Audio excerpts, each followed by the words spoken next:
Sejam bem-vindos à nossa reunião e vamos então iniciar com o discurso público.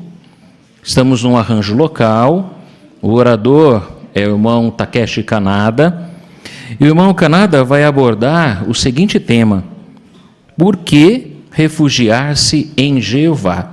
Repetindo, por que refugiar-se em Jeová? Demos atenção ao irmão Takeshi. Em 11 de março de 2011, o grande terremoto ocorreu no nordeste do Japão, causando mais de 22 mil mortos e desaparecidos. Algumas pessoas morreram devido aos terremoto, mas muitas perderam a vida por terem sido engolidas pelo tsunami, pois não conseguiram fugir a tempo. É interessante que houve quase uma hora entre o terremoto até a chegada do tsunami.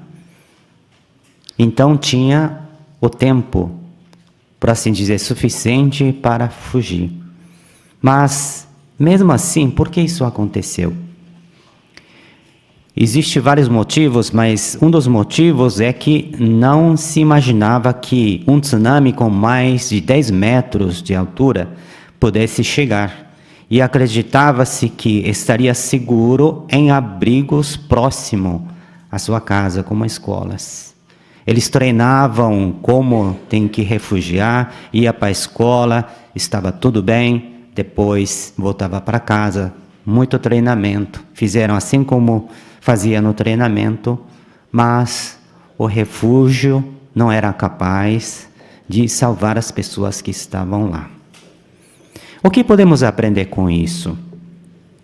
Que é fundamental escolher corretamente o local para se refugiar. Se não estivermos em algum abrigo capaz de suportar o desastre que estamos enfrentando, podemos perder a vida. Esse princípio não se aplica apenas a desastres naturais, mas também a diversos problemas que enfrentamos no dia a dia. De fato, centenas de milhões sofrem devido à pobreza, fome, desemprego, ódio racial e étnico, guerras civis e tribais. Mesmo nos países livres destes problemas, as pessoas procuram escapar do medo, das doenças, dos problemas familiares, da tensão emocional, da criminalidade e da sensação de desespero. Será que você também é um deles? Está querendo fugir de alguma situação ou precisa se proteger contra algum problema, situação ruim? Muitas pessoas têm tanto medo que procuram refúgio nas religiões, buscam ajuda a Deus. Assim, consciente ou inconscientemente, todas as pessoas buscam um refúgio. Assim, nós também temos que encontrar um refúgio, verdadeiro refúgio, que é capaz de nos proteger dos problemas que nós enfrentamos. Infelizmente, todas as promessas de refúgio oferecidas por este mundo levam ao desapontamento, ou seja, não são capazes de nos proteger. Então, onde ou a quem devemos nos recorrer em busca de refúgio ou abrigo? Que tipo de refúgio precisamos? Para encontrarmos a resposta, é necessário identificar a causa real de todos os problemas que a humanidade enfrenta atualmente, inclusive todos nós. Para isso, é preciso voltar no tempo até o primeiro casal humano. O primeiro casal humano, a Bíblia mostra o nome dos dois, Adão e Eva. Eles foram criados para ser dependentes de Deus e com necessidades espirituais. Portanto, eles estavam morando no jardim do Éden, tinha todo o alimento, mas não só isso. Jeová Deus, o Criador, chamava eles para conversar com eles. Estavam satisfazendo a necessidade espiritual também, não só físico. Portanto, só Deus dá significado à vida, ou seja, pode ser verdadeiro abrigo. Não que os homens podem oferecer ou providenciar um refúgio perfeito. Vamos confirmar lendo Jeremias capítulo 10, versículos 23 e 24. Jeremias capítulo 10, versículos 23 e 24. Principalmente 23. Vamos ler só 23. Bem sei, ó Jeová, que o caminho do homem não pertence a ele, não cabe ao homem nem mesmo dirigir os seus passos. Como este texto diz, nós não somos capazes de dirigir os nossos próprios passos. Temos necessidade de sermos orientados por Deus. Agora, será que o primeiro casal reconhecia plenamente esta necessidade espiritual? Gênesis agora, capítulo 3, versículo 17, diz o que eles fizeram. 3,17.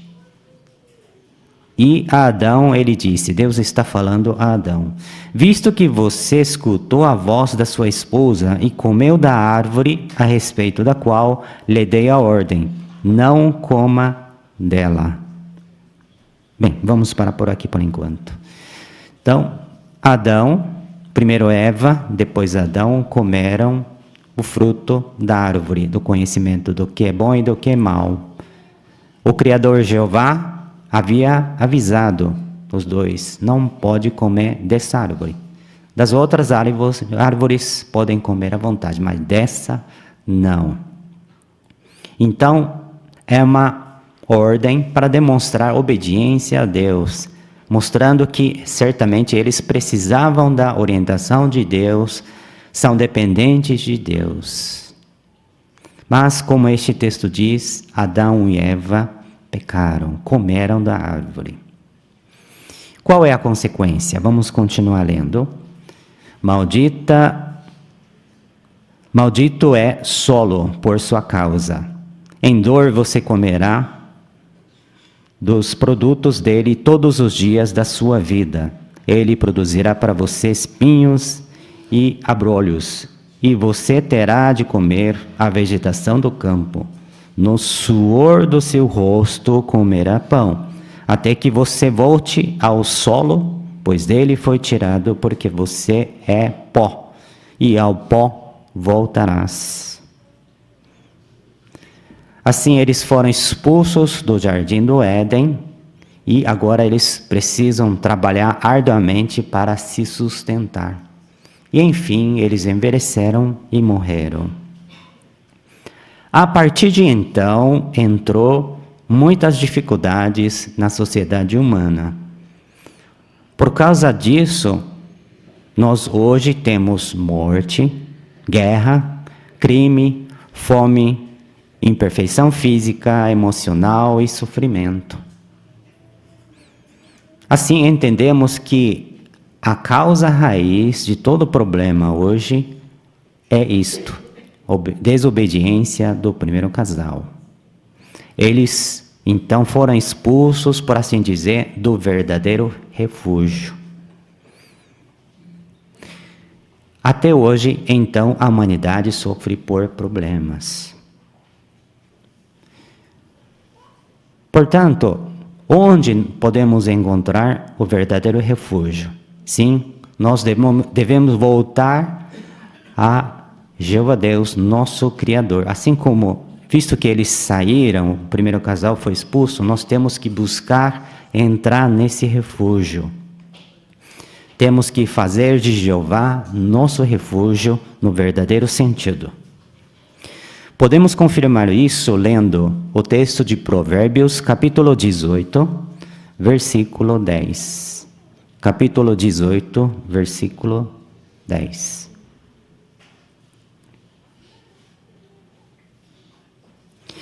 O nome de Jeová é uma torre forte.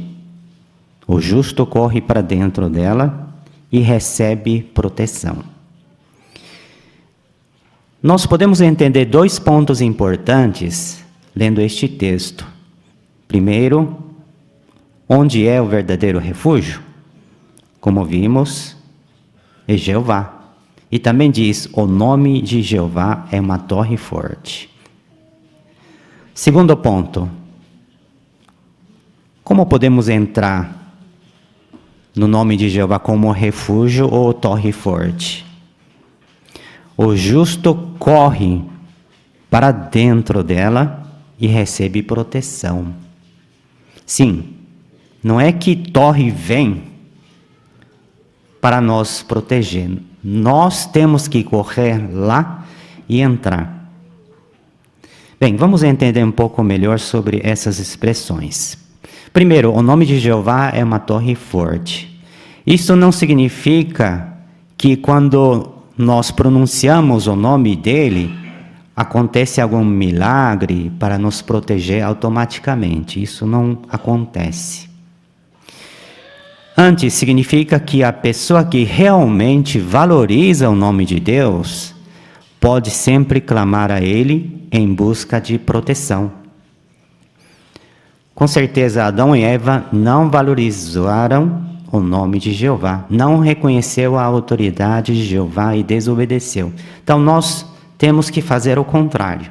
Reconhecer o nome de Jeová, valorizar o nome de Jeová, reconhecer que Ele é o soberano, Ele é que determina o que é bom e o que é mal, e quando nós obedecemos a Ele, é que nós podemos levar uma vida significativa, feliz.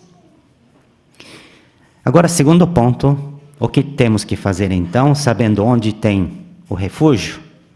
Temos que correr e entrar nele. Essa expressão de o nome de Jeová, uma torre forte, nos lembra de que lá no passado, nos tempos bíblicos, era comum construir torres no ermo como refúgios seguros. Assim vem tempestade, você vê a torre, então viajantes poderiam, será que vai devagar? Vai correndo e tem que entrar na torre. Aí sim vai ser protegido, não é? Somente sabe onde está, não tem proteção, concorda comigo? Então, da nossa parte, precisa de esforço e tomar ações positivamente, ativamente. Vamos ver quais são as ações necessárias, lendo Salmo 15, 1 e 2. Salmo 15, 1 e 2.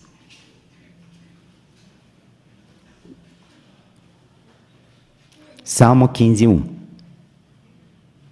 Ó Jeová, quem pode ser hóspede na tua tenda? Quem pode residir no teu santo monte? Aquele que anda de modo íntegro, que faz o que é certo e que fala a verdade no coração. No verso 1 faz uma pergunta: quem pode morar, residir no teu santo monte? Podemos trocar essa pergunta: quem pode entrar na torre forte, o nome de Jeová? Resposta: aquele que anda de modo íntegro, que faz o que é certo. Sim, portanto, não basta apenas invocar o nome de Jeová. Quando enfrentamos situações difíceis, Jeová me ajude, Jeová me ajude.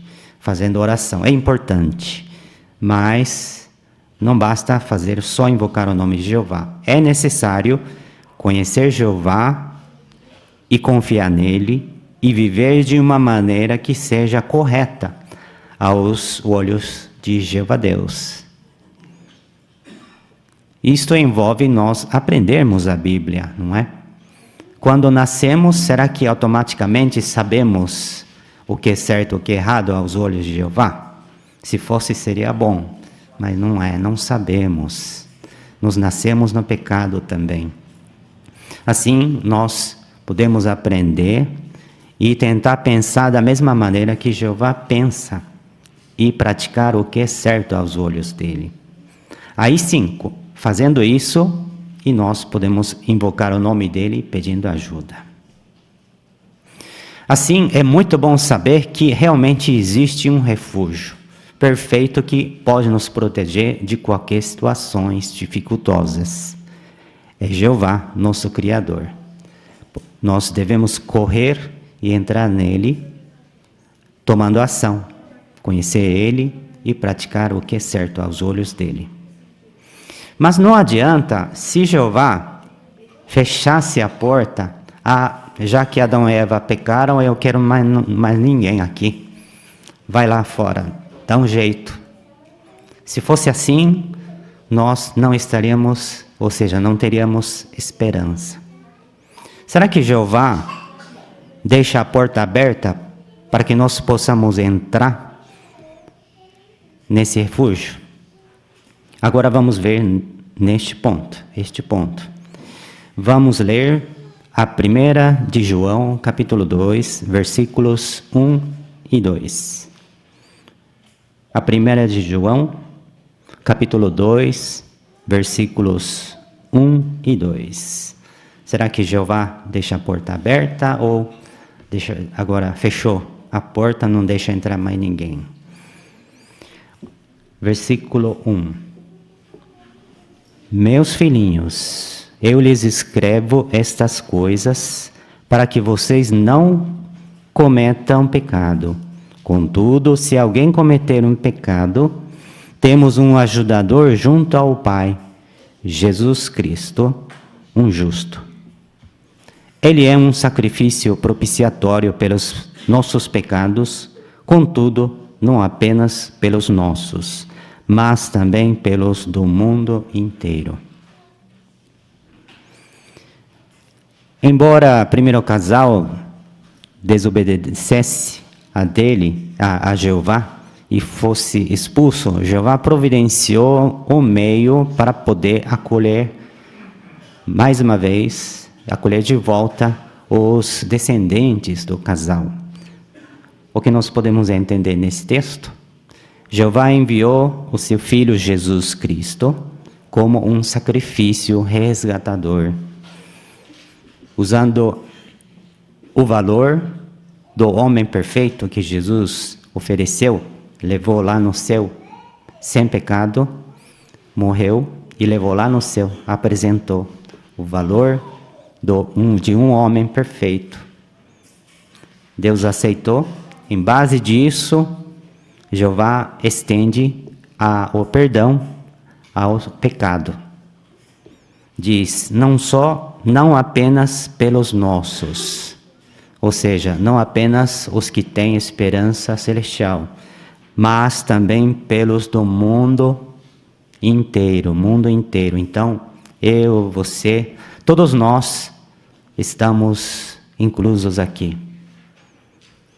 Assim, Jeová Deus está disposto a aplicar o valor do sacrifício resgatador Jesus Cristo para todos nós. Neste sentido, Jeová deixou a porta aberta para que qualquer um possa entrar no refúgio ao nome de Jeová. Bem, agora vamos na prática. Quando nós enfrentamos alguma dificuldade, um extremo ou pequeno também, o que nós podemos fazer? Salmo 62, 8. Salmo 62, 8. Confie sempre nele, ó povo, derramem o coração diante dele. Deus é um refúgio para nós. Poderia colocar a imagem na tela, por favor? Então, primeira maneira para buscarmos ajuda, nos refugiando no nome de Jeová, verdadeiro refúgio é fazer a oração. Como vimos agora, Com base no resgate de Jesus, podemos procurar refúgio mediante a oração. O próprio Deus nos incentiva a fazer isso. Alguns dizem que a oração é apenas um apoio emocional temporário. Alguns dizem. Mas não é isso, pois Jeová realmente ouve nossas orações e pode prover alívio em qualquer situação. Por que podemos confiar nisso? Ele pagou muito caro para deixar aberta a porta, não é? Pagou caro em que sentido? Enviou o seu primogênito, que o ama mais, para a terra, permitiu que ele sofresse e morresse, não é? Então, já que pagou caro, agora quer que todos nós aproveitemos essa porta aberta. Então, já que ele deixa a porta aberta, em qualquer momento podemos nos aproximar de Deus em oração. Sim, emocionalmente serve como proteção, mas também Ele ouve e Ele nos dá ajuda. Talvez a resposta não seja o que nós esperávamos, mas depois de um tempo sabemos que Jeová sempre nos ajudou e foi uma resposta melhor para nós. A resposta não seja o que esperávamos significa que Deus não ouve, não é isso. Nossa sabedoria, nosso conhecimento é muito limitado em comparação com a sabedoria e conhecimento de Jeová Deus. Então Ele sabe qual é a melhor maneira para nos ajudar em cada momento. Portanto, não paremos de orar, continuemos orando e também ficarmos atentos como Jeová nos responde ouvindo a nossa oração. Obrigado pela imagem. A segunda maneira para buscarmos a ajuda no refúgio, o nome de Jeová. Vamos ler Hebreus capítulo 10, versículos 23 a 25. Hebreus capítulo 10, 23 a 25.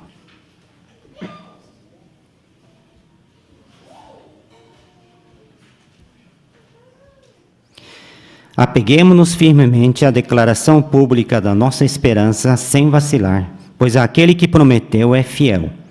E pensemos uns nos outros para nos estimular ao amor e às boas obras, não deixando de nos reunir, como é costume de alguns, mas nos encorajando uns aos outros e ainda mais ao passo que vocês veem chegar o dia.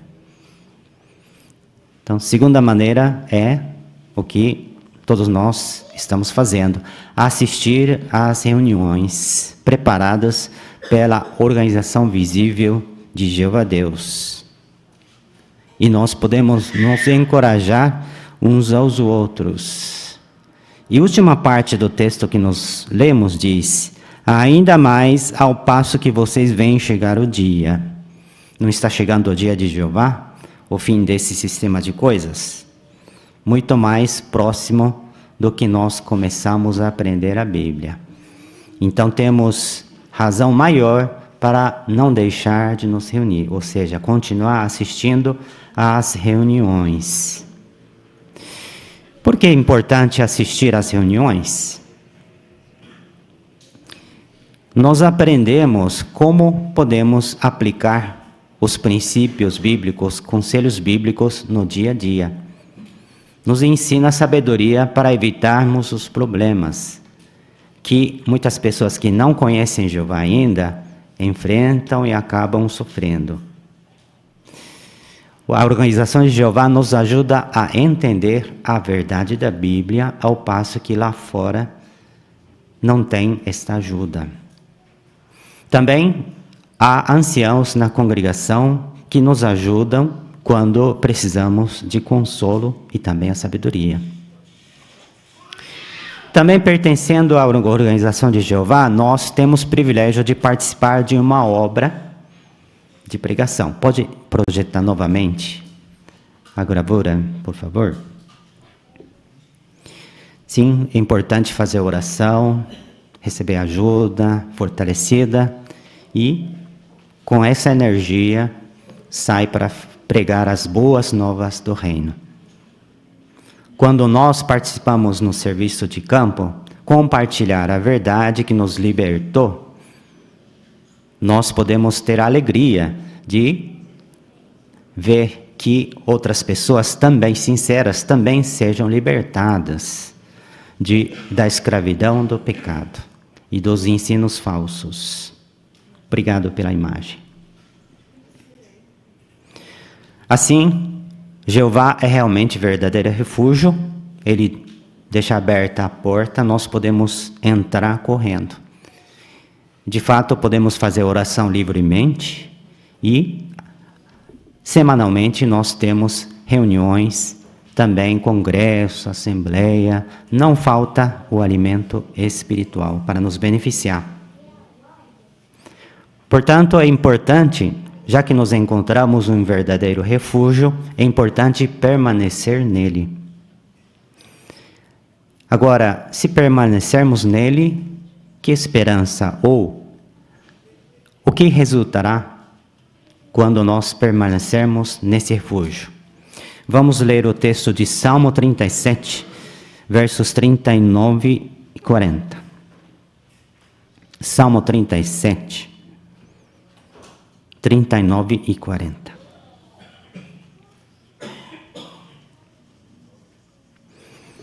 A salvação dos justos vem de Jeová.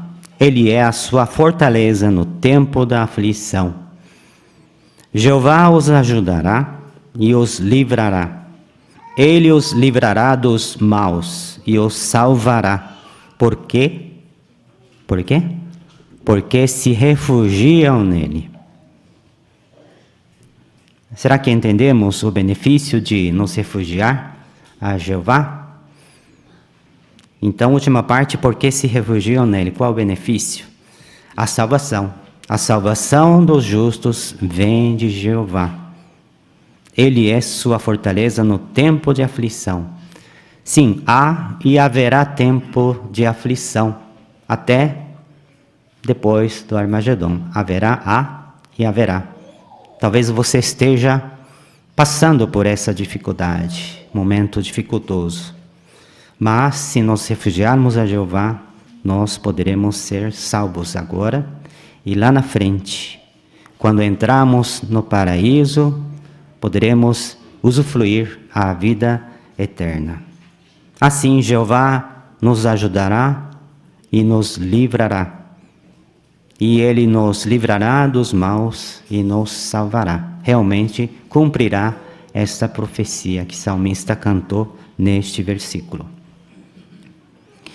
O único refúgio verdadeiro que garante a vida é Jeová Deus, com certeza.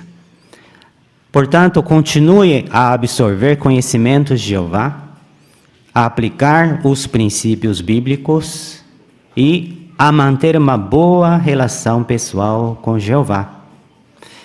Jeová convida todos vocês a beneficiar-se das provisões de refúgio. Portanto, exerça fé no resgate, permaneça achegado à organização visível de Deus e refugie-se em Jeová. Muito obrigado, irmão Takeshi, pelo proferimento. De fato, só em Jeová é que devemos nos refugiar mesmo. Todo final de semana, as testemunhas de Jeová se reúnem no mundo inteiro para ouvir palestras bíblicas como essa. Na próxima semana, aqui nesse mesmo local, teremos mais uma apresentação de um assunto bíblico. Porém, a nossa reunião ela não para aqui. Ela vai continuar agora com o estudo da revista Sentinela, o estudo de número 22, o que o nome de Jeová significa para Jesus. E para essa consideração, convidamos aqui à tribuna o irmão Brás Lopes de Paula. Sejam todos bem-vindos para mais um estudo da revista Sentinela. É um imenso prazer estarmos juntos aqui, irmãos, amigos, estudantes, para considerarmos juntos mais um artigo da revista Sentinela, estudarmos a Bíblia através dessa revista, né? E para nós prepararmos o nosso coração, introduzirmos essa reunião, nós convidamos os presentes, aqueles que puderem a ficarem em pé, para juntos entoarmos um cântico de louvor a Jeová. O cântico é o número 15. Louve o Filho de Jeová, baseado em Hebreus capítulo 1, versículo 6. Vamos cantar todos juntos.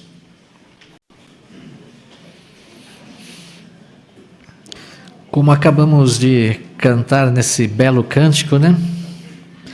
Nós vamos falar sobre o Filho ungido de Jeová, Jesus. O estudo de hoje, o estudo 22, tem o seguinte tema: o que o nome de Jeová significa para Jesus? O texto temático, João 17, 26. Eu tornei o teu nome conhecido a eles e o tornarei conhecido. Qual o objetivo desse estudo, então? Ver como Jesus tornou o nome de Jeová conhecido e como ele santificou e vindicou o nome do seu Pai. Então nós vamos, através de alguns pontos, algumas considerações nesse estudo, nós vamos ver o quanto Jesus prezava o nome de Jeová e até que ponto ele chegou para defender esse nome, né? Por exemplo, nós vamos entender como Jesus tornou o nome de Jeová conhecido a seus discípulos. Em que sentido o nome de Jeová foi dado a Jesus? E também o que Jesus estava disposto a fazer pelo nome de Jeová e por quê? São alguns pontos que nós iremos entender no estudo de hoje. Certamente é um estudo que vai fortalecer a nossa fé, vai nos ajudar a entender ainda mais, conhecer ainda melhor a Jesus e a Jeová. E esse estudo é muito importante porque vai mostrar também aspectos que Jesus demonstrou para o respeito e o amor que ele tinha pelo nome de Jeová. E na próxima semana nós vamos ter um estudo que vai mostrar como nós podemos imitar a Jesus. Então queremos entender bem o que Jesus fez, para na próxima semana nós podermos entender como que nós podemos imitar a Jesus. Quem irá fazer a leitura para nós dos parágrafos hoje é o nosso irmão Renan Santos. Vamos então ouvir inicialmente a leitura dos parágrafos 1 e 2.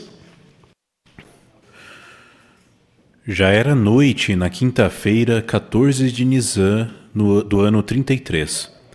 Jesus estava prestes a ser traído, julgado, condenado, torturado e morto. Ele e seus apóstolos fiéis tinham acabado de realizar a ceia do Senhor, numa sala no andar de cima de uma casa. Logo depois dessa refeição especial, Jesus deu alguns dos seus últimos conselhos para preparar e encorajar seus apóstolos. E um pouco antes de eles irem embora, Jesus parou por um momento e fez uma oração muito profunda. O apóstolo João registrou essa oração e podemos encontrá-la em João capítulo 17. Com o que Jesus estava preocupado quando fez essa oração? Como essa oração nos ajuda a entender o que era mais importante para Jesus enquanto ele esteve na terra? Vamos ver as respostas a essas perguntas. A parte A. O que Jesus fez na noite antes de sua morte? Irmão Siqueira. Então, Jesus sabia que os momentos finais dele como humano na Terra estavam terminando. Aí nessa reunião, nessa ceia que Jesus realizou com seus discípulos ali, ele deu algumas instruções para eles de como seria a vida dali para frente. Então, antes de ir embora, Jesus, por um momento, falou com eles, orientou eles, e aí, quando eles foram, Jesus fez uma oração muito sincera a Deus, falando do próprio nome de Jeová e pedindo que Jeová também os protegesse. Essa oração encontra no Evangelho de João 17. Isso. Obrigado, irmão Siqueira, pelo seu comentário. A pergunta B. Que perguntas vamos responder neste estudo? Irmã Luciana.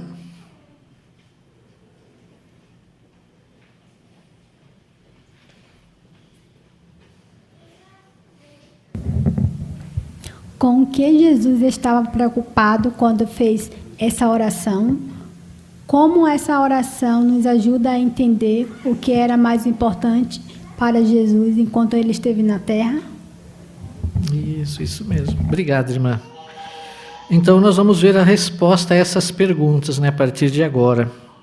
O primeiro subtítulo: Eu tornei o teu nome conhecido a eles, parágrafo 3. Em sua oração, Jesus disse: Eu tornei o teu nome conhecido a eles. Fica claro como esse assunto era importante para Jesus, porque ele disse isso 2 vezes. O que Jesus quis dizer? Será que ele ensinou para seus discípulos qual era o nome de Deus? Os discípulos de Jesus eram judeus, então eles já sabiam que o nome de Deus é Jeová. Esse nome aparece quase 7.000 vezes nas escrituras hebraicas. Então, o que Jesus fez não foi dizer que o nome de Deus é Jeová. Na verdade, ele ensinou o que esse nome representa. Jesus ajudou seus discípulos a conhecer melhor a Jeová, incluindo o seu propósito para a terra e os humanos, o que Jeová já tinha feito, o que iria fazer e suas qualidades. Só Jesus poderia ensinar tudo isso tão bem, porque ele conhece a Jeová melhor do que qualquer outra pessoa. Antes da pergunta do parágrafo 3, nós vamos abrir nossas Bíblias no Evangelho de João, no capítulo 17, os versículos 6 e 26. Vamos pedir para o irmão Mateus ler para nós?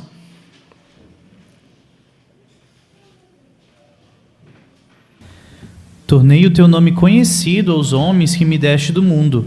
Eles eram teus e tu os deste a mim, e eles obedeceram à tua palavra. Eu tornei o teu nome conhecido a eles, e o tornarei conhecido, para que o amor com que me amaste esteja neles, e eu em união com eles. Obrigado pela leitura, irmão Mateus. O que Jesus disse sobre o nome de Jeová e o que ele quis dizer com isso? Irmã Rose?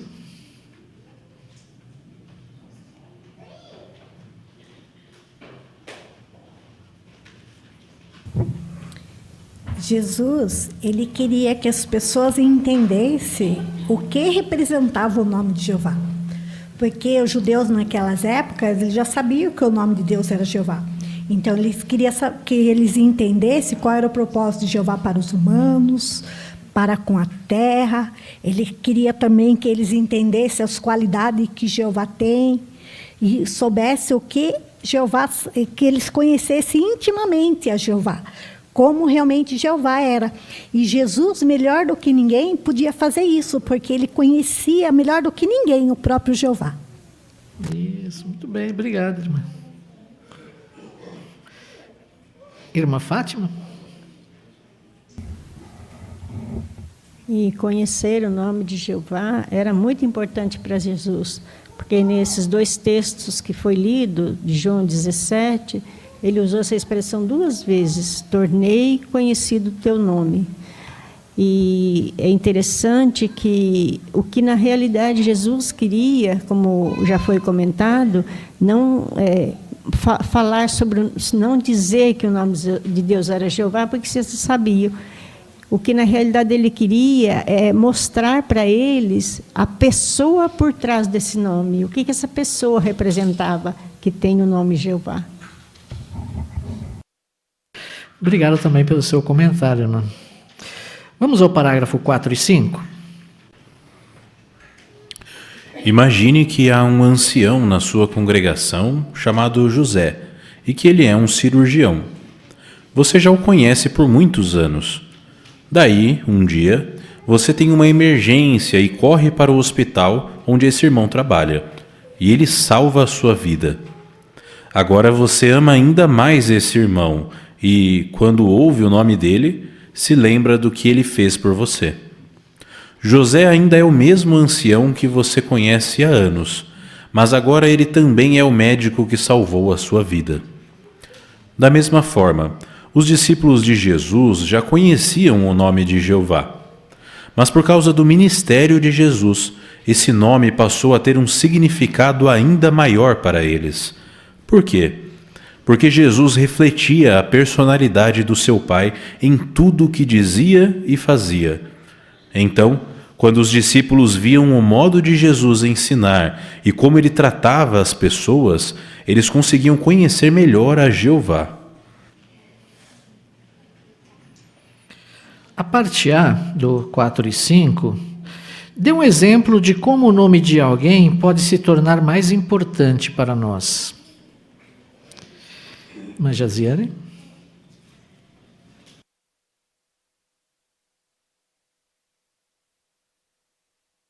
Ele falou para a gente imaginar que a gente conhece um ancião na nossa congregação, chamado José, só que a profissão dele é médico, né, cirurgião.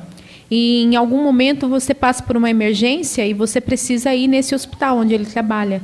E assim ele ajuda a salvar a sua vida. Então toda vez agora que você escuta falar do irmão José, então você tem aquele sentimento de gratidão, né, que você lembra daquele momento que você passou por apuro e ele te ajudou. Então, você lembra dele com carinho. Mas ele é o mesmo José que você sempre conheceu. Mas agora você associa o nome dele a ele, a isso.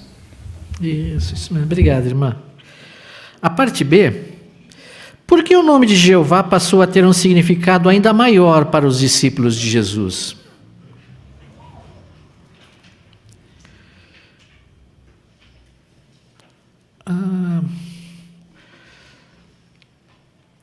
Lá atrás, a última mão, lá, quem que é? Irmã Marta? Porque Jesus refletia, né, a personalidade de seu Pai em tudo que dizia e fazia. Então, quando os discípulos viam o modo de Jesus ensinar e como ele tratava as pessoas, eles conseguiam conhecer melhor a Jeová. Quando viam Jesus, é como se tivesse Jeová ali com eles. Isso mesmo. Obrigado. Irmã Késia?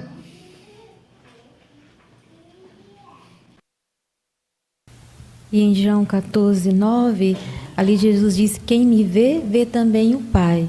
Então, isso que Jesus queria dizer que ele refletia, né, perfeitamente a personalidade de seu Pai. Então, ver ele, a maneira dele agir, era a mesma coisa de estar vendo a Jeová. Então, os discípulos eles tinham visto o Pai porque tinham aprendido sobre sua personalidade e seus objetivos através das coisas que Jesus fez. Isso mesmo. Obrigado. Muito bom. Irmão Renato? Jesus Cristo é um reflexo perfeito de Jeová. E é bom termos isso em mente quando nós lemos a Bíblia ou quando nós assistimos os vídeos da série A História e o Ministério de Jesus. Quando nós tiramos tempo para refletir como Jesus imitou com perfeição a personalidade do seu Pai, o nosso amor por Jesus aumenta e também o nosso amor por Jeová. Isso mesmo. Obrigado, irmão, pelo seu comentário também. Muito bom. Agora nós vamos passar para o segundo subtítulo. Teu nome, o nome que me deste, parágrafo 6. Em sua oração, Jesus fez um pedido por seus discípulos. Vigia sobre eles por causa do teu nome, o nome que me deste. Será que isso significa que o nome de Jesus agora seria Jeová? Não. Jesus se referiu ao nome Jeová como teu nome. Assim, fica claro que Jesus não passou a se chamar Jeová. Então, por que Jesus disse que o nome de Deus tinha sido dado a ele? Primeiro, Jesus era o representante e o porta-voz de Jeová. Ele veio em nome de seu Pai e fez obras poderosas em nome dele. Além disso, o nome Jesus significa Jeová é salvação. Então, o nome Jeová está ligado diretamente ao nome de Jesus. Vamos abrir nossas Bíblias no Evangelho de João, capítulo 17, versículos 11 e 12. Evangelho de João 17, 11 e 12. Vamos pedir para o irmão Danilo ler para nós. Não estou mais no mundo, mas eles estão no mundo, e eu vou para ti. Santo Pai, vigia sobre eles por causa do teu nome, o nome que me deste, para que sejam um, assim como nós somos um. Quando eu estava com eles, vigiava sobre eles por causa do teu nome, o nome que me deste, e eu os protegi, e nenhum deles foi perdido, exceto o filho da destruição, para que se cumprisse a passagem das Escrituras. Obrigado pela leitura, irmão Danilo. O que Jesus quis dizer quando falou que o nome de Jeová tinha sido dado a ele? Irmã Linda Lauren?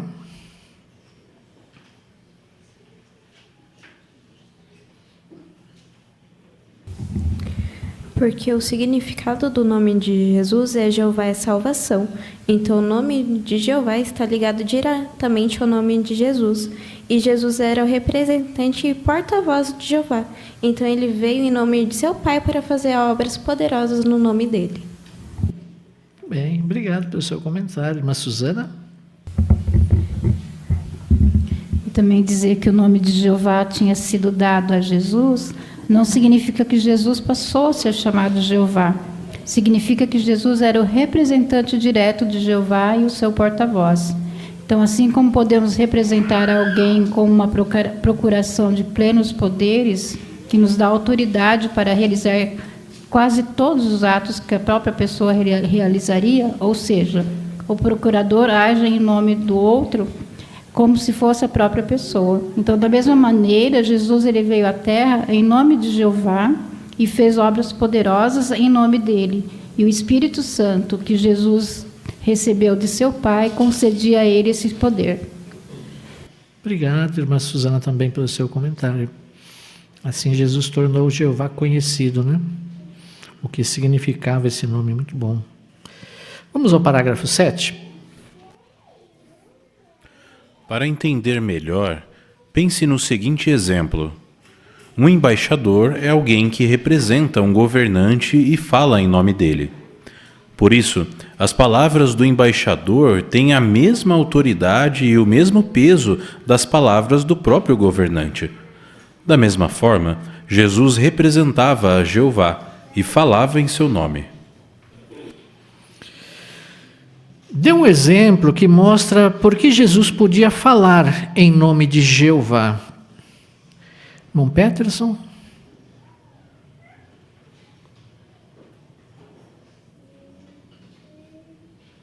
Quando nós pesquisamos sobre o cargo de embaixador, como funciona hoje em dia, a gente vê que é um cargo de alta responsabilidade, né? Inclusive, embaixador ele representa o governo para outros locais, inclusive é um cargo de grande prestígio. Então, foi dado esse exemplo aqui no parágrafo, porque Jesus, ele é o embaixador de Jeová. Então, ele tem toda a responsabilidade, todo o respeito, prestígio e toda a autoridade para falar em nome de Jeová. Isso, muito bom. Isso mesmo, irmão Lopes.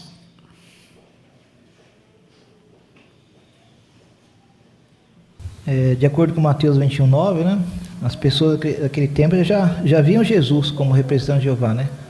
Porque aqui diz que as multidões iam na frente, né? E gritavam, né? Salve, salva, rogamos o filho de Davi, né? Bendito é aquele que vem em nome de Jeová. Salva, rogamos na maior altura. Então eles já tinham Jesus como representante, né? Isso. Obrigado, irmão. Bom. Vamos ao parágrafo 8. A Bíblia chama Jesus de a Palavra, porque Jeová usou Jesus para transmitir informações e instruções para anjos e humanos. Jesus provavelmente foi o anjo que Jeová enviou para cuidar dos israelitas enquanto eles estavam no deserto. Quando Jeová orientou os israelitas a obedecerem àquele anjo, ele também disse o motivo: pois o meu nome está nele. Jeová disse isso porque Jesus o representa e é a principal pessoa que defende e santifica o nome de seu Pai. Vamos abrir nossas Bíblias no livro de Êxodo, capítulo 23, versículos 20 e 21. Êxodo 23, 20 e 21. Vamos pedir para o irmão Lucas Rafael ler para nós. Enviarei um anjo à sua frente para protegê-lo pelo caminho e para fazê-lo entrar no lugar que preparei. Preste atenção a ele e obedeça a sua voz. Não se rebele contra ele, porque ele não perdoará as suas transgressões, pois o meu nome está nele. Obrigado, irmão Lucas. De que maneira o nome de Jeová estava em Jesus, mesmo antes de ele vir à terra? Irmã Mariana? O nome de Jeová está nele no sentido de que Jesus é a principal pessoa a defender e santificar o nome de seu Pai. Obrigado, irmã Mariana. Irmã Janete? Provavelmente esse anjo descrito aqui em Êxodo é o próprio Jesus Cristo na sua forma pré-humana, né? E assim ele foi usado para guiar os israelitas no caminho para a terra prometida. E o nome de Jeová estava nele no sentido de que Jesus é a principal pessoa a defender e santificar o nome de Jeová. Obrigado, irmã Janete, pelo seu comentário também. Irmão Lucas? E conforme mostra esses versículos de Êxodo, Jeová deu grande poder ao seu filho, tanto que diz em parte, preste atenção a ele e obedeça a sua voz. Então, Jesus tinha autoridade para governar aquele povo, para julgar aquele povo, e nós vemos que várias vezes isso aconteceu. Quando aquele povo desobedeciam, eles foram lhe dado peste, foram dado outras calamidades para mostrar que aquele anjo tinha poder. Obrigado, irmão Lucas. Nós temos aqui uma nota no parágrafo 8. Quem gostaria de comentar essa nota? Irmão Nilson?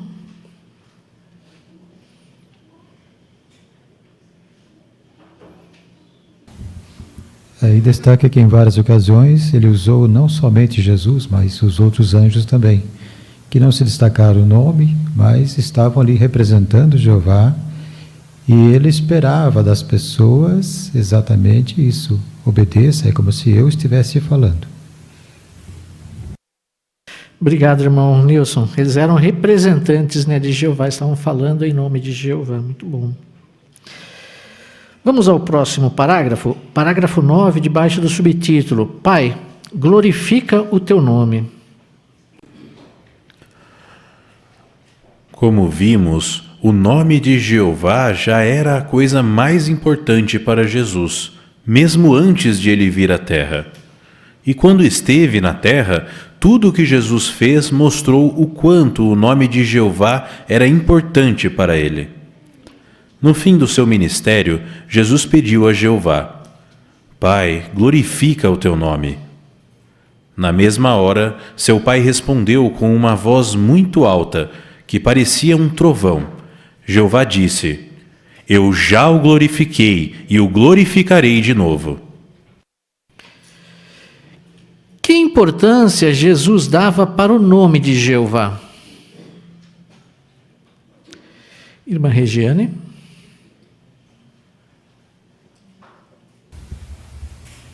O nome de Jeová já era a coisa mais importante para Jesus, mesmo antes dele vir à terra. E aqui na terra, ele fez de tudo para mostrar a importância desse nome para ele. Bem, obrigado, irmã, pelo seu comentário. Irmão Assahara?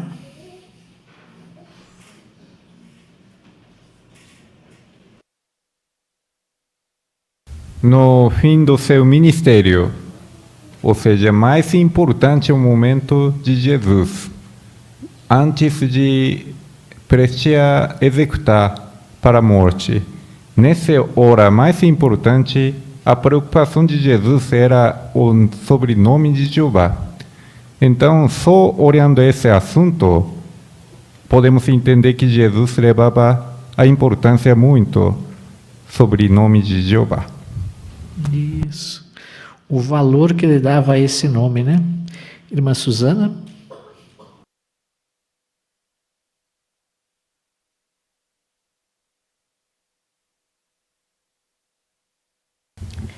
Ao Jesus ouvir as palavras de Jeová dizendo: eu glorificarei, eu o glorificarei, como glorificarei de novo, com certeza fortaleceu a confiança de Jesus de que ele teria êxito em magnificar e vindicar a soberania de Jeová. E certamente Jesus ele teve essa oportunidade. Isso mesmo. Obrigado, irmã Suzana, pelo seu comentário também. Vamos aos parágrafos 10 e 11. Jesus também glorificou o nome de seu Pai. Como? Uma maneira foi por falar sobre as qualidades impressionantes de seu Pai e as coisas incríveis que ele faz. Mas só isso não era o suficiente. O nome de Jeová também precisava ser santificado e a sua reputação precisava ser vindicada.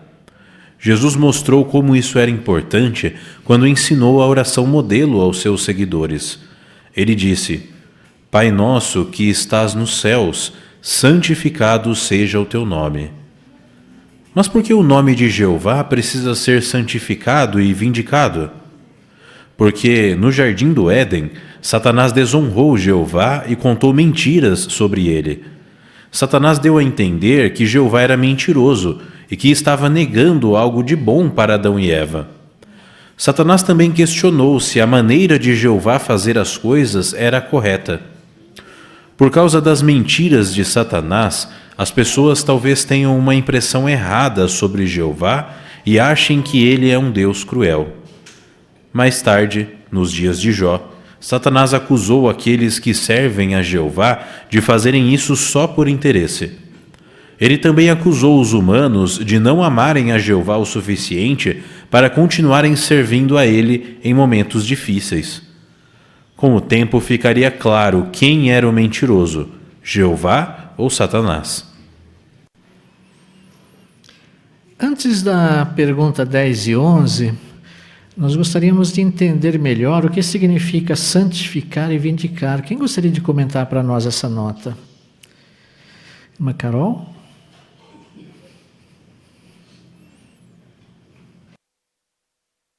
Então, santificar significa dar honra, considerar sagrado ou tratar com reverência e profundo respeito. E já a palavra vindicar significa limpar a reputação de uma pessoa que está sendo acusada falsamente ou provar que ela é inocente quando outros falam mentiras ou coisas distorcidas. Obrigado, irmã Carol. A parte A do 10 e 11, como Jesus glorificou o nome de Jeová. E aí temos uma imagem que você pode usar em seu comentário também. Vamos ouvir o irmão Edmilson? Então, uma maneira foi por falar as qualidades impressionantes de seu Pai e as coisas incríveis que ele fez. Obrigado, irmão Edmilson. Obrigado pelo seu comentário. Irmã Marina? E nessa imagem nós podemos observar justamente o momento, né, em que Jesus está agindo para santificar o nome de Jeová, né? No Sermão do Monte, ele ensinou para os seus seguidores a importância que era santificar esse nome de Jeová, e uma das formas que ele fez isso foi por ensinar na oração modelo essa importância. Isso mesmo. Obrigado, irmã. A parte B. Por que o nome de Jeová precisa ser santificado e vindicado? Irmão Gustavo?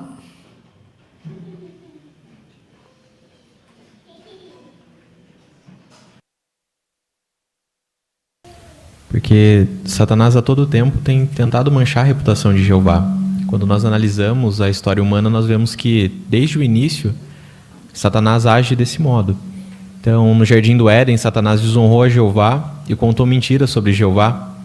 Na sequência, algo que foi dito sobre Jó e se aplica a todos nós, que Satanás disse que, ali em Jó capítulo 1, versículo 11, mas agora levanta a mão e atinge tudo o que ele tem, e com certeza ele te amaldiçoará na tua própria face. Então, dizendo que os humanos só seriam leais a Jeová enquanto as coisas estivessem bem. Se as coisas estivessem ruins, a situação mudaria. Então, Satanás o tempo todo tentando manchar a reputação de Jeová. Isso, muito bom. Obrigado, irmã Lércia.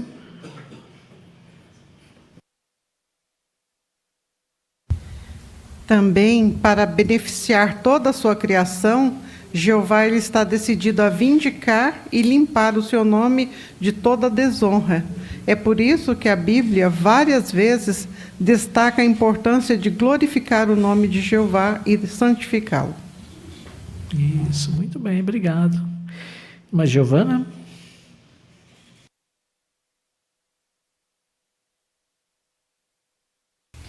Também na oração modelo, Jesus ensinou aos seus discípulos a pedir que o nome de Deus seja santificado ou tratado como santo. E ao pedirmos isso, os discípulos de Jesus, todos nós, expressamos o desejo de que todas as criaturas inteligentes, tanto no céu como na terra, tratem o nome de Jeová como santo, porque desde o início da humanidade esse nome foi manchado. Isso, muito bem. O irmão que nos visita aqui na frente.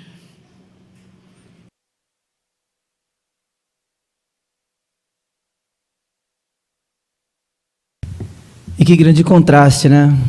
Ambos foram criados por Jeová, tiveram contato direto com o Pai, mas um criou um grande amor pelo Pai a ponto de querer glorificar o nome do Pai a todo custo. Já outro não, já outro quis desonrar o nome do Pai, não é mesmo? E isso coloca para a gente, então, a diferença entre um e outro, e o exemplo que Jesus ele se torna para nós hoje, né? Pois ambos podem influenciar a nossa vida. Satanás hoje pode influenciar a nossa vida para o mal, a ponto de nós desonrarmos o nome de Jeová, mas Jesus, ao mesmo tempo, também nos influencia a glorificar o nome do Pai, né? Então, deixa o exemplo certo para nós seguirmos. Obrigado, irmão, pelo seu comentário também. Irmã Joelma?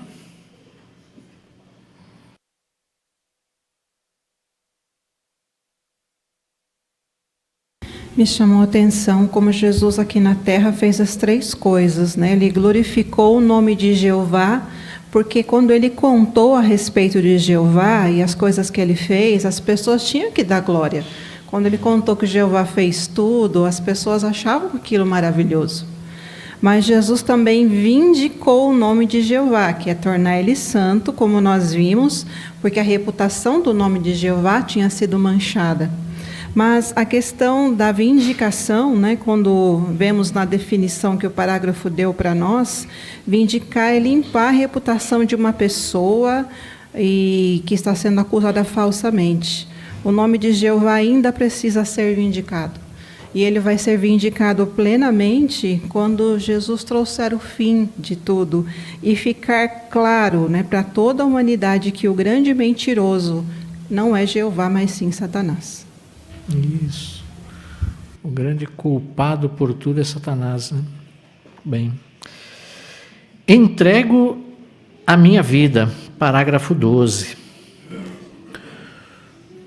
Por causa do seu amor por Jeová, Jesus queria fazer tudo o que fosse possível para santificar e vindicar o nome de Jeová.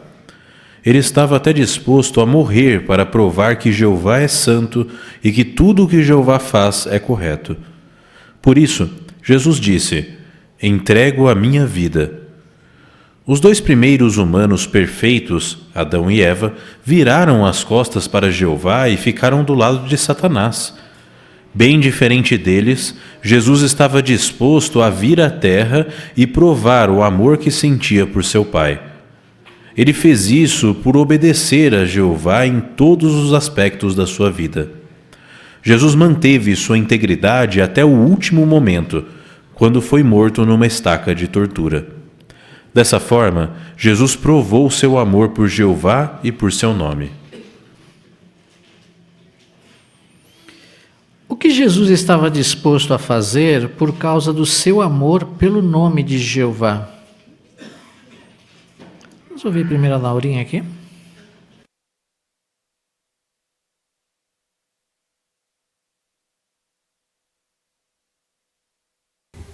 Jesus amava tanto a Jeová que ele estava disposto até morrer para provar que Jeová é santo e tudo que Jeová faz é correto.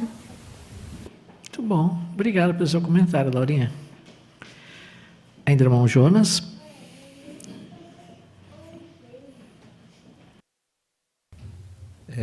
Já foi até comentado pela irmãzinha, né? Mas tem um complemento aqui que o próprio Jesus ele foi provar, nem só para Satanás o diabo, E até hoje ele prova isso para nós, ser humano, né? Que temos que duvida. E até diz lá em João, tá nos 4 livros, no Evangelho de quem leu a vida de Jesus Cristo, do início ao fim, em João 10:17 está até escrito, né? Eu entrego a minha vida. Então ele chegou a morrer para provar que Jeová é santo e tudo que Jeová faz é correto. Obrigado, irmão. Irmão Oscar? Para imaginar quando houve a rebelião, os rebeldes, tanto o espiritual como os humanos, Jesus deve ter sentido tanto quanto o seu pai estava sentindo, devido àquela situação. Como ele estava lá no céu, evidentemente que o desejo dele era vindicar o nome de Deus aonde? Na terra. E ele acabou vindo para a terra e fazendo tudo como Jeová mandou fazer, e com isso ele santificou e glorificou o nome de Deus. Isso mesmo. Obrigado, irmão. Irmã Elaine?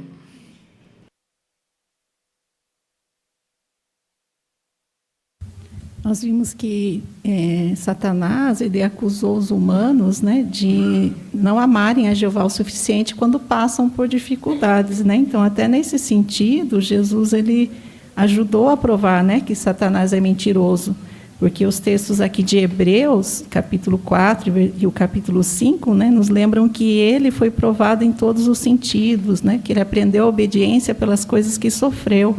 Então, Jesus, mesmo em situações difíceis, ele continuou obedecendo a Jeová, provando que realmente o amava, né? E que nós, humanos, também podemos ser obedientes e mostrar que amamos a Jeová. Então, ele foi íntegro até o último momento, né? Então, ele realmente provou, né, que o diabo é um grande mentiroso. Isso. E em resultado de tudo isso que Jesus fez para santificar o nome de Jeová, qual foi o resultado para nós, conforme diz a nota? A irmã que nos visita?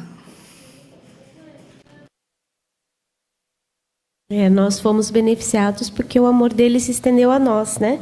Graças a este sacrifício, nós podemos ter a vida eterna. Isso. Somos muito gratos porque ele fez, né? Pelo que ele fez por nós, né? Tudo bem. Vamos ao parágrafo 13. Tudo o que Jesus fez provou claramente que o mentiroso é Satanás e não Jeová. Jesus conhecia Jeová melhor do que qualquer outra pessoa que já viveu. Então, se alguma das acusações de Satanás contra Jeová fosse verdadeira, Jesus saberia disso. Mas nenhuma delas era verdadeira. Por isso, Jesus continuou firme, defendendo o nome de Jeová. Mesmo quando parecia que Jeová tinha o abandonado, Jesus preferia morrer do que virar as costas para seu Pai amoroso. Por que Jesus era a melhor pessoa para provar que Satanás é um mentiroso? E aqui nós temos também uma imagem que os irmãos podem usar, uma parecida. Porque Jesus conhecia Jeová melhor do que qualquer outra pessoa que já viveu. Então, qualquer acusação feita por Satanás, Jesus saberia se era verdade ou não. Por isso, Jesus continuou firme até o fim de sua vida. Muito bem. Obrigado, irmã. Irmã Lerce? E mesmo quando parecia que Jeová o tinha abandonado, quando ele disse aquelas palavras, Deus meu, por que me abandonaste? Ele não estava decepcionado com Jeová, nem tampouco tinha perdido a fé, mas ele entendia que ele precisava morrer e ele estava disposto a fazer isso. E que quando chegasse a hora, Jeová teria que remover qualquer proteção que houvesse em volta dele. Ali, Jesus ele estava apenas destacando que Jeová não iria interferir na sua morte. Obrigado. Obrigado, irmã. E nós temos aqui também, nesse texto de Mateus 27:46, nós temos a sentinela de abril de 2021, né? Ali perguntas dos leitores, vem nos ajudando a entender melhor esse aspecto e essas palavras de Jesus também, né? Talvez outras circunstâncias que possam nos ajudar a entender melhor. Ricardinho?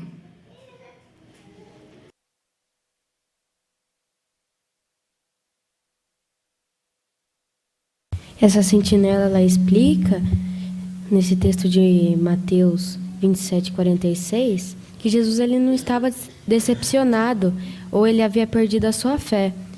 Mas ao proferir essas palavras, ele estava cumprindo uma profecia do Salmo 22:1, escrita por Davi. E ele tinha a compreensão que ele também estava disposto a morrer e ele sabia o propósito disso.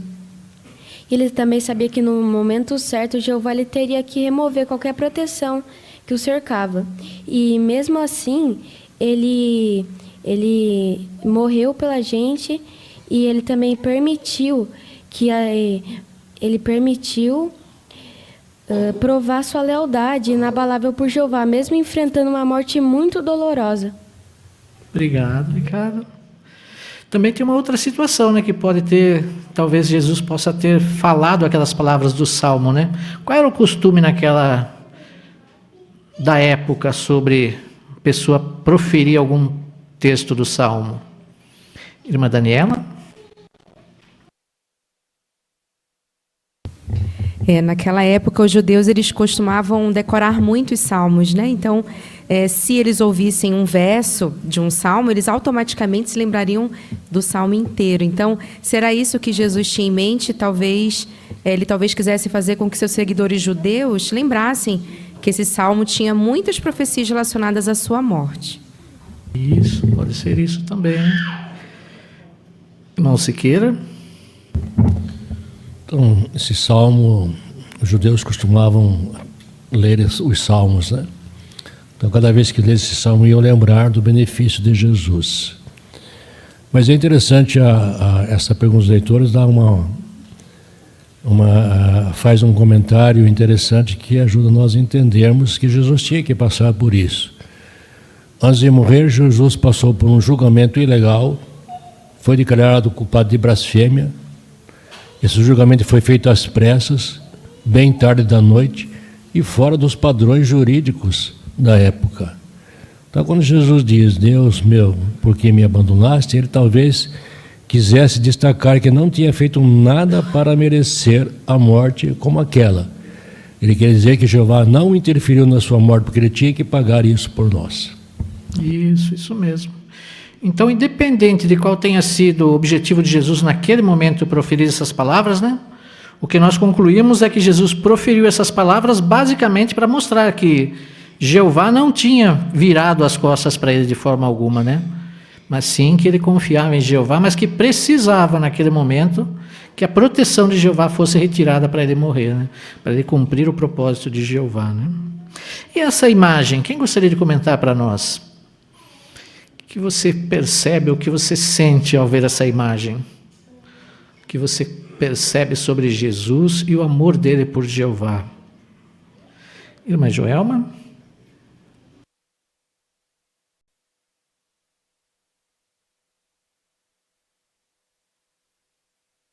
Como nós vimos, a razão de Jesus se permanecer firme até o último momento era o amor por Jeová, por seu nome, e claro, isso beneficiou a humanidade. Mas vê-lo assim, né, na situação que nós menos gostamos de ver Jesus, né? Mas isso nos mostra até onde Jesus pôde ir por amor a Jeová, né? Se ele conseguiu chegar até esse ponto de dar sua vida perfeita, isso lança em nós a mesma responsabilidade, né? Nosso mestre nos ensinou que o nome de Jeová é a coisa mais importante. Então, podemos trocar o rosto de Jesus pelo nosso, né? Será que nós teríamos a mesma coragem que Jesus teve e o mesmo amor ao nome de Jeová? Isso mesmo. Irmão Nilson?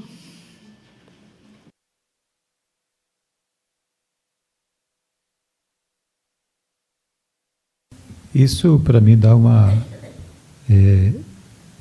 motivação correta, mais profunda, saber que aquilo que ele aconteceu com ele, que era perfeito, precisou depender de Jeová, eu também preciso depender de Jeová totalmente, não só eu, mas todos nós, né? E o apóstolo Paulo destaca que aquele que andou com ele ali, falhou várias vezes contra ele, aí uma das suas cartas mostra para seguir a Jesus como modelo, os passos de Jesus. Não vamos fazer isso perfeitamente porque é impossível, mas ele entende que vamos fazer o nosso melhor e vai copiar assim um exemplo e se tornar agradável para Jeová. Isso mesmo. Satanás, não, a Sahara?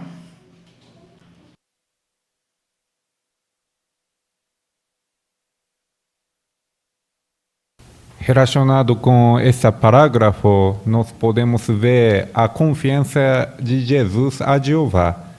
E ele conhece muito bem Jeová, por isso nenhuma dúvida de que Jeová é errado. Então essa confiança e determinação ou convicção para Jeová conseguir manter perseverança até o fim da sua vida. Então é uma coisa muito bonita viver e grande exemplo para nós. Isso mesmo.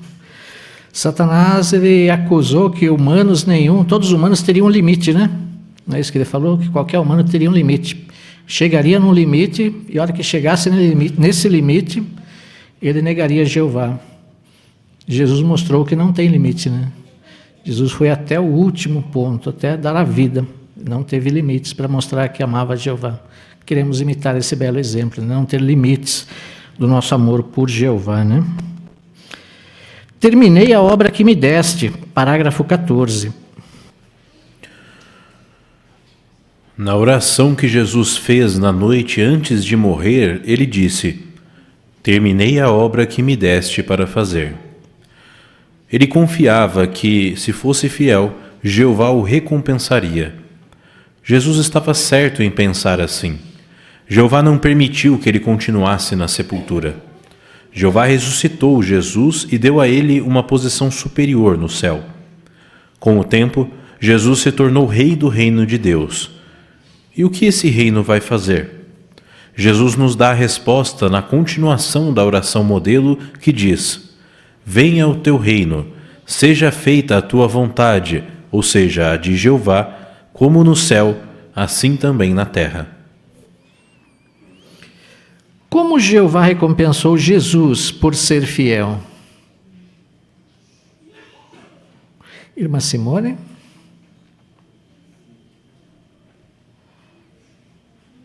Então, Jeová ele não permitiu que Jesus ele continuasse na sepultura, né?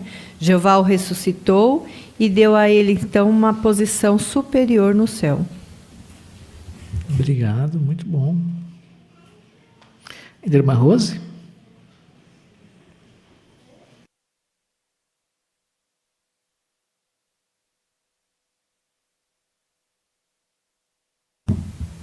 E Jesus hoje, ele está entronizado como um rei poderoso no céu. E logo ele vai fazer com que a vontade de Deus seja feita aqui na terra.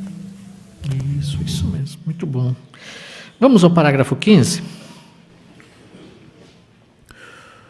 Muito em breve, Jesus vai lutar contra os inimigos de Deus e destruir os maus no Armagedon. Logo depois, Jesus irá lançar Satanás no abismo, onde Satanás não poderá fazer mais nada, como se estivesse morto. Jesus trará a paz de volta à terra e ajudará os humanos a se tornar perfeitos durante seu reinado de 1000 anos. Ele também vai ressuscitar os mortos e fazer a terra inteira se tornar um paraíso. Por fim, o propósito de Jeová se cumprirá. O que Jesus vai fazer em breve? Vamos ver ali a jovenzinha do lado da irmã Daniela. Ali.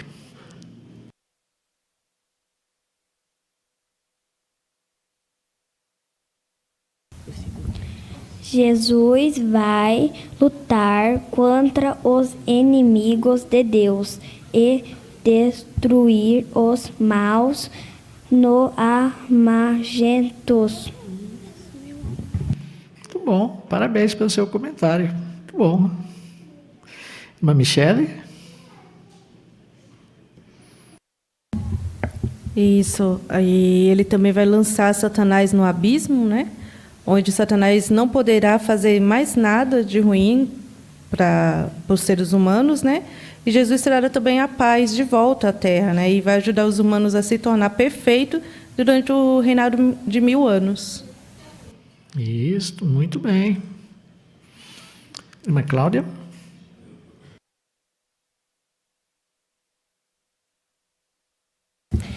E ele também vai ressuscitar os mortos e fazer a terra inteira se tornar um paraíso. E por fim, o propósito de Jeová se cumprirá. Será maravilhoso quando esse dia chegar, né? O propósito de Jeová finalmente realizado em toda a terra, né? Parágrafo 16. Como será a vida depois do reinado de 1000 anos? Os humanos não precisarão mais pedir perdão por seus pecados, porque o pecado e a imperfeição deixarão de existir. Eles também não precisarão mais do resgate ou de um mediador e sacerdotes para serem amigos de Jeová. Por fim, o último inimigo a ser reduzido a nada será a morte adâmica. Os túmulos estarão vazios e os mortos terão ressuscitado. Todos na terra serão perfeitos. Como será a vida depois do reinado de 1000 anos? Vamos ver o outro jovenzinho ali agora. A morte não vai mais existir. Obrigado também pelo seu comentário, muito bom. Irmão Takeshi?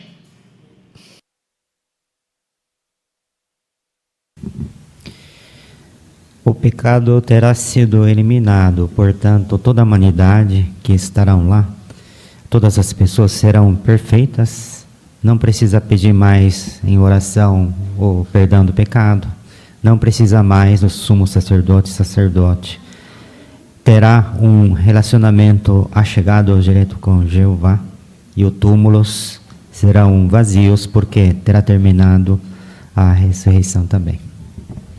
Isso. Bem. Consegue imaginar como será esse dia? Pensando nesses pontos que foram aqui comentados e pensando nas palavras de Paulo em 1 Coríntios 15, 25 e 26, o que você sente em seu coração quando você pensa nessas palavras? Irmão Lucas? Eu acredito que tanto eu como todos não vê o dia dessa hora chegar, porque todos nós precisamos que esse acontecimento venha, ainda mais agora que estamos bem próximo do fim, onde as calamidades aumentaram muito nesses últimos anos, né? E todos nós somos vítimas desse sistema de coisas. Então, conforme Jesus disse, né, que venha o teu reino, que é a única solução para todos os problemas da humanidade e também da santificação do nome de Jeová. Isso mesmo. Você já pensou como será não pedir perdão? Hoje, às vezes, a gente não por pedir o perdão, né, mas por a gente errar, né? A gente não consegue, por mais que a gente tente, por mais que a gente se esforce, uma hora ou outra a gente erra. Não tem jeito, porque a gente é imperfeito, né?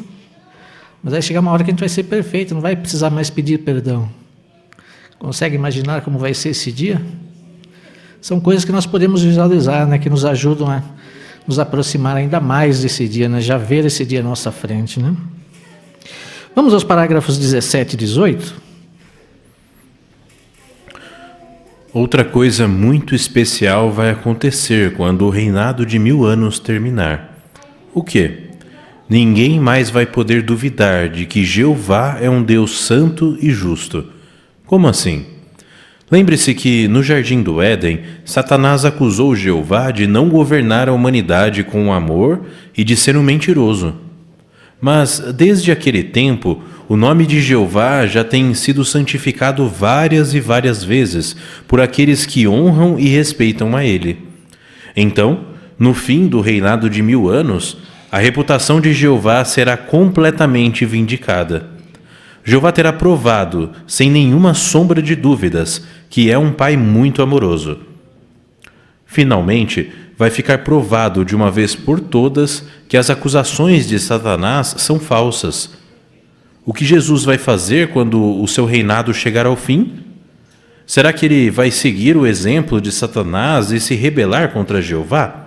De jeito nenhum. Jesus vai devolver o reino a seu Pai e vai se submeter à autoridade dele. Ao contrário de Satanás, Jesus está disposto a abrir mão de tudo porque ama a Jeová.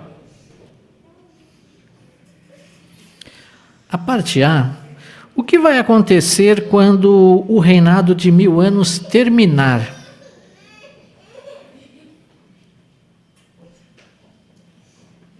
Irmão Danilo? Então, no fim do reinado de 1000 anos, a reputação de Jeová será completamente vindicada. E Jeová vai provar que é um Deus muito amoroso. E, finalmente, vai ficar provado de uma vez por todas que as acusações de Satanás são falsas.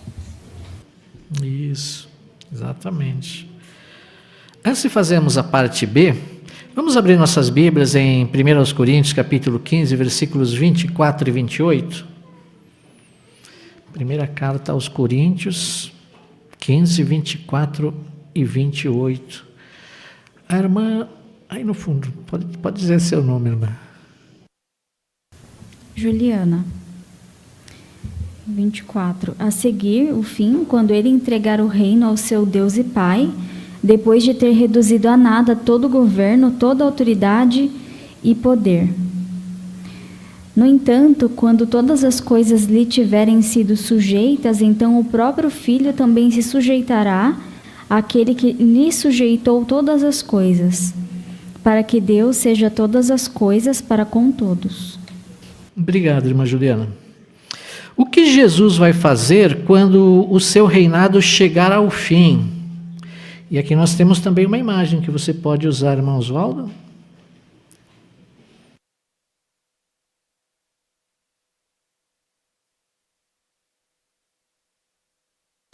Então Jesus ele vai devolver o reino ao seu Pai e vai se submeter à autoridade dele. É o contrário de que Satanás fez, né? Então Jesus está disposto a abrir mão de tudo porque ama Jeová. Obrigado, irmão Oswaldo. Ama que nos visita aqui. Na gravura nós vemos bem isso, né? Jesus devolvendo a coroa que Jeová lhe deu, devolvendo o lugar em que Jeová pôs ele, né? Como privilégio dele, né? E Jesus está devolvendo, né? De forma digna, de forma justa, de forma amorosa, né? Porque ele fez o que Jeová queria que ele fizesse. Pronto, tá? Resolvido. Toma de volta o lugar, né? Então, nós vamos presenciar esse momento. Não vamos ver nos nossos olhos nus, né? Mas vamos sentir isso, né? Então, estando lá no paraíso, né? Tudo isso irá acontecer nesse reinado de 1000 anos, né? Isso, obrigado, irmã. Irmão Nilson? O escravo destacou uma vez essa situação que vai ocorrer depois que terminar os 1000 anos. Então vai ter aí o que se chama de hoje de jurisprudência. É algo que já foi comprovado aqui, então vai servir de base. Se alguém violar a lei de Jeová, tentar acusá-lo, não tem mais motivo para fazer isso. Então, será executado se houver isso, né? Isso, exatamente. Obrigado, irmão. Irmão Oscar?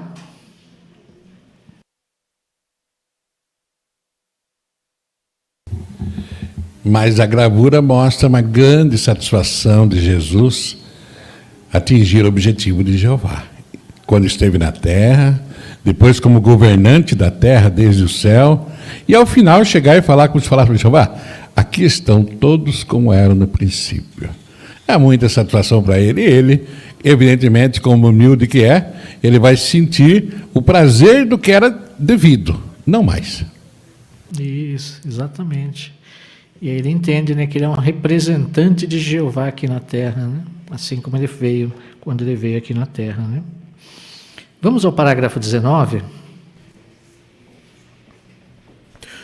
Jeová teve bons motivos para dar o seu nome a Jesus, e Jesus tem sido um representante perfeito de seu Pai. Então, O que o nome de Jeová significa para Jesus? Significa tudo. É mais importante do que qualquer outra coisa.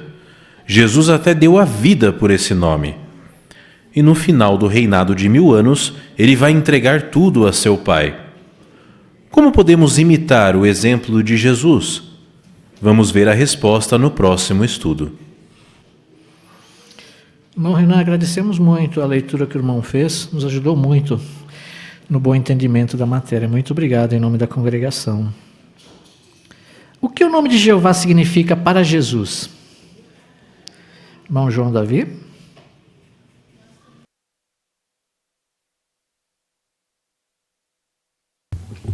Então esse nome significa tudo e é mais importante do que qualquer outra coisa para Jesus, né? É tanto que por causa do nome, esse significado do nome de Jeová para Jesus, ele deu a sua vida, morreu por causa desse nome, né? E no final do reinado de 1000 anos também, ele vai entregar tudo ao seu Pai, né? Como podemos imitar então o exemplo de Jesus, nós vamos ver no próximo estudo, né? Isso, exatamente. Próximo estudo, então, vamos entender como que nós podemos imitar esse belo exemplo de Jesus, né? Então, mostrar que o nome de Jeová é a coisa mais importante para nós, né? Não existe limites do nosso amor pelo nome de Jeová, né? Por Jeová e o que ele significa, né? Mas temos agora algumas perguntas de recapitulação. Qual é a sua resposta? Como Jesus tornou o nome de Jeová conhecido a seus discípulos? Irmão Gabriel?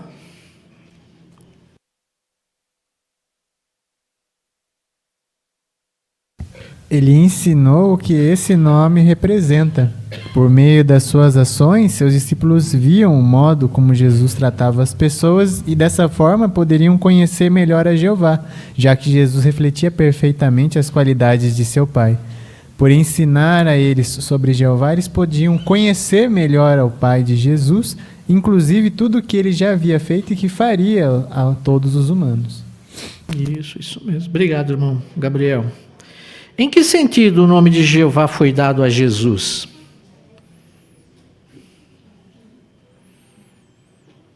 Irmã Jaziane?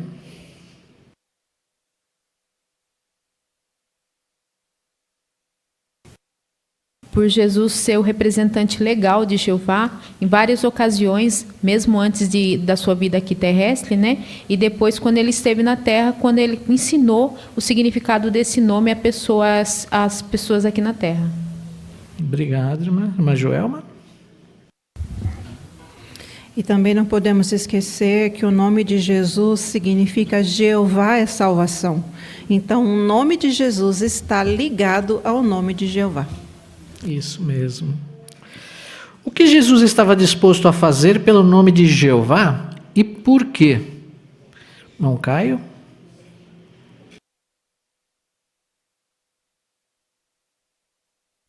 Ele estava disposto a morrer para provar que Jeová é santo e tudo que ele faz é correto. Exatamente. Não tinha limites, né? Para mostrar que o nome de Jeová é santo e vindicar e santificar esse nome, né? Muito bem. Obrigado, irmão Caio. Esse estudo nos mostrou como realmente Jesus amava e ama a Jeová, né? Como ele demonstrou esse amor quando esteve aqui na terra, como ele revelou Jeová a seus discípulos e, por contrapartida, foi revelado a nós também, né?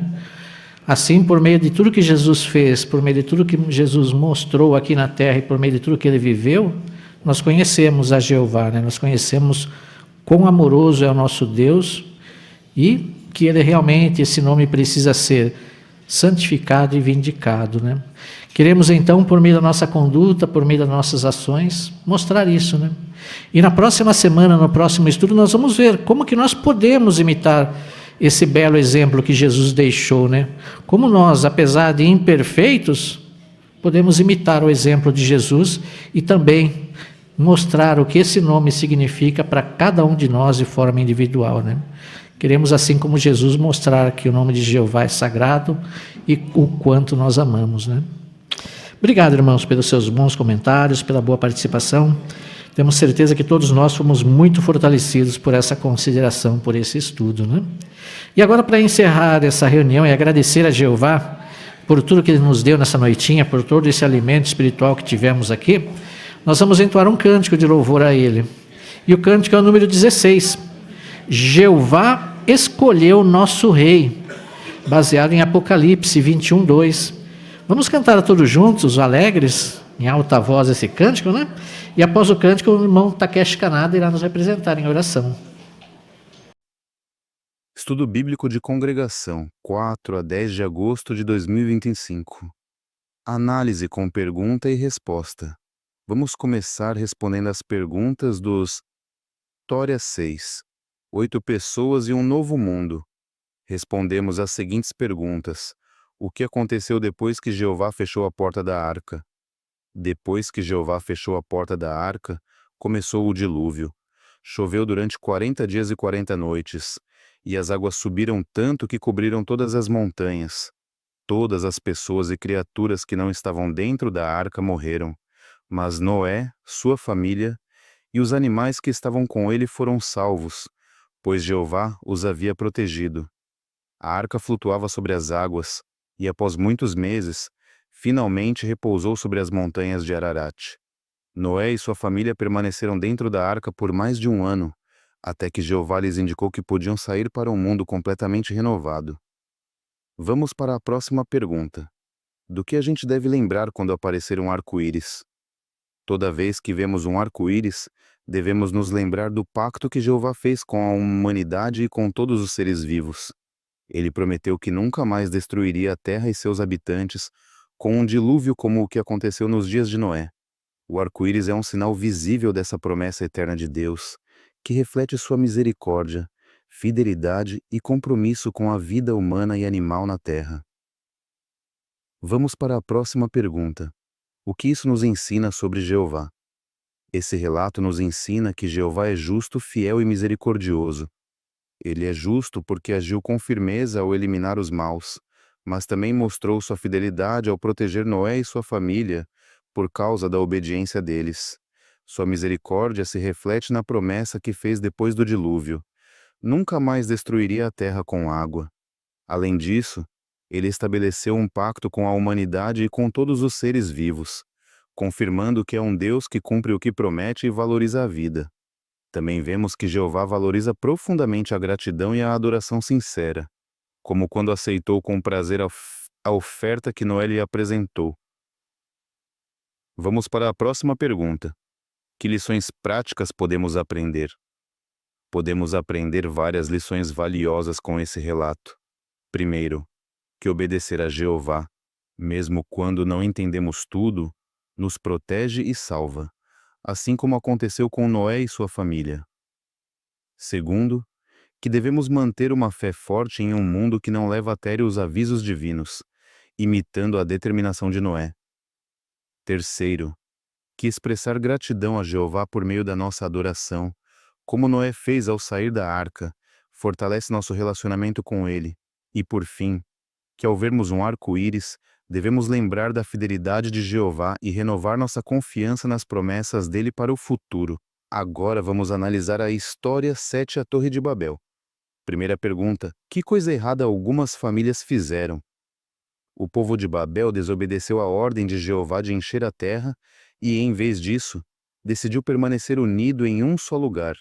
Eles quiseram construir uma cidade e uma torre que chegasse até os céus, com o objetivo de se tornarem famosos e evitarem ser espalhados.